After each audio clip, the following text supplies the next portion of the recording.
सातारा जिल्ह्याच्या सर्वांगीण विकासासाठी नरेंद्र मोदी यांना साथ द्या। याचबरोबर विविध औद्योगिक विकासासाठी भारतीय जनता पार्टी शिवसेनेला साथ देण्याची गरज आहे, असं मत भाजपा शिवसेना महायुतीचे अधिकृत उमेदवार नरेंद्र पाटील यांनी सातारा येथे पत्रकार परिषदेत व्यक्त केलं।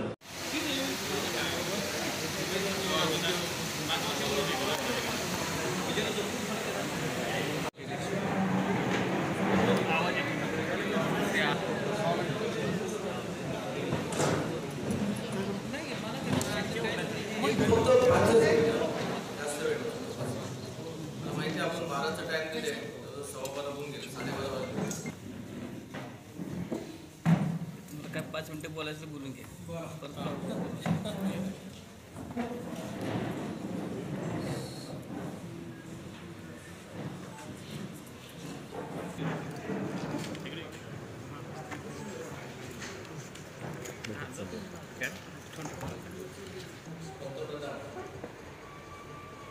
परत एकदा नरेंद्र मोदी साहेब व्हावे, देशामध्ये देशाची जनतेची शिवसेना प्रमुख उद्धवजी ठाकरे साहेब आणि भारतीय जनता पक्षाचे उपमुख्यमंत्री आदरणीय देवेंद्र फडणवीस साहेबांनी घेतला आणि म्हणून महाराष्ट्रामध्ये खूप चांगल्या पद्धतीनं एक निष्ठेने या ठिकाणी युती केलेली आहे।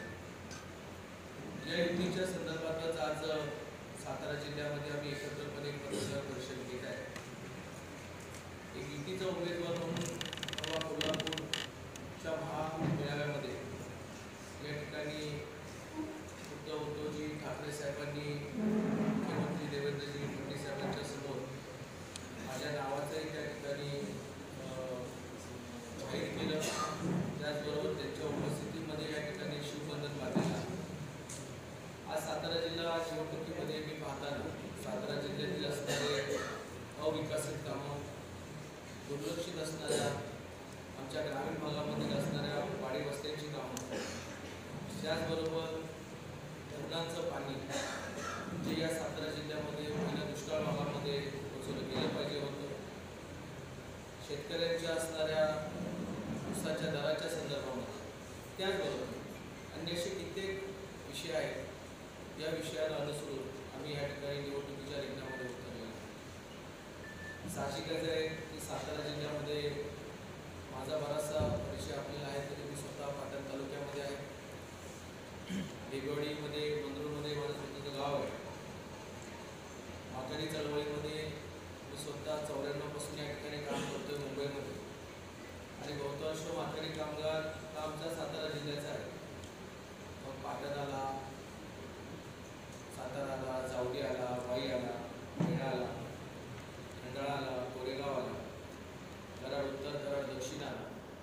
आणि म्हणून माझ्या या सर्व जिल्ह्यामध्ये या अगोदरही वेगवेगळ्या विकास निधीच्या माध्यमातून या जिल्ह्यामध्ये अगोदरच माझी कामं सुरू झाली होती। निवडणुकीच्या दरम्यान तिचा उमेदवार म्हणून हा निर्णय घोषित होईल असं मी बऱ्याचशा पत्रकारांना त्यावेळेला सांगतो।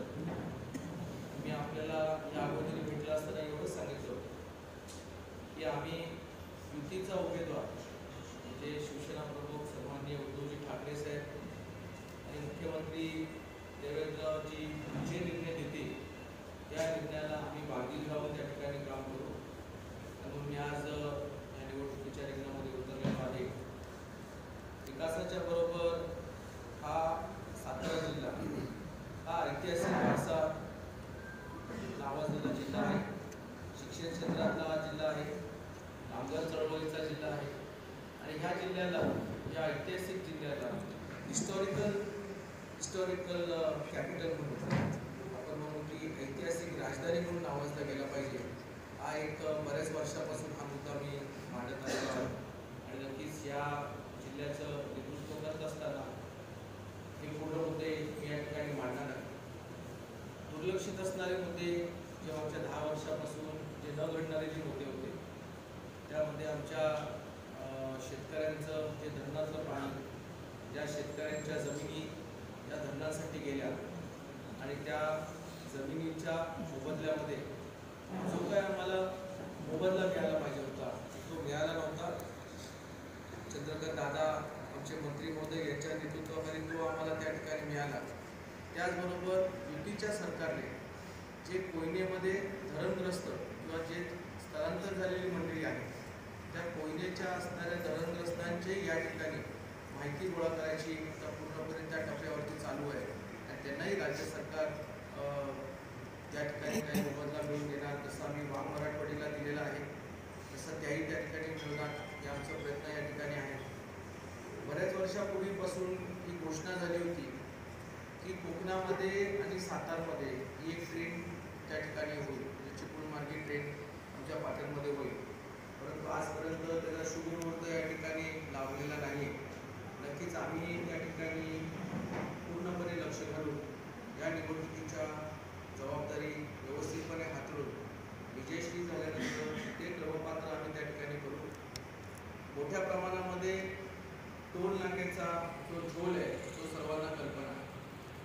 टोल हा फार मोठी एक आर्थिक रसद काही मंडळींची या ठिकाणी आहे आणि त्या रसदीचा फार दुरुपयोग त्या ठिकाणी होत आहे. आणि म्हणून कमीत कमी सातारकरांसाठी म्हणजे जे मुंबई आणि पुण्यामध्ये प्रवास करत असतील, सातारवरून बँगलोरमधून येणार असतील त्यांच्याबद्दल मी एवढं भार देणार नाही. परंतु कमीत कमी जे सातारकरची मंडळी जे नेहमी कराडमधून कराडपासून सातारला येत असतील, उमरसपासून आपल्या या ठिकाणी येत असतील, त्याचबरोबर आमचा आणेवाडी टोल नाका आहे जिथे आमचं पाचवड म्हणा त्या परिसरातील लोक ह्या असणाऱ्या सातारकरांसाठी आम्ही नक्कीच या ठिकाणी टोलमुक्त करण्याच्या संदर्भामध्ये मुख्यमंत्र्यांना या ठिकाणी आम्ही विनंती त्या ठिकाणी करू. कारण ज्या टोलमुळे या वेळोवेळी गोंधळ झालेला आहे त्याच्यामुळे सातारकरांसाठी जर टोलमुक्त करण्यात यावं हा एक मुद्दा आम्ही आमच्या कार्यक्रमामध्ये घेणार आहोत. आपण जर पाहिलं तर पुणे फार मोठ्या प्रमाणामध्ये डेव्हलप झालं, कोल्हापूर त्या ठिकाणी डेव्हलप झालं आणि पुणे आणि कोल्हापूरचा मधला आमचा सातारा इव्हन तो इस्लामपूर तो भाग सगळा डेव्हलप झाला. एक औद्योगिक क्षेत्र फार मोठं झालं. परंतु आमच्या औद्योगिक क्षेत्राला आजपर्यंत वेगवेगळ्या कारणास्तव मग तो मिळाला नाही. मग त्या ठिकाणी काही लोकांची भांडणं झाली. कारखानदार या ठिकाणी मनमोकळेपणे व्यवसाय करू शकत नाही.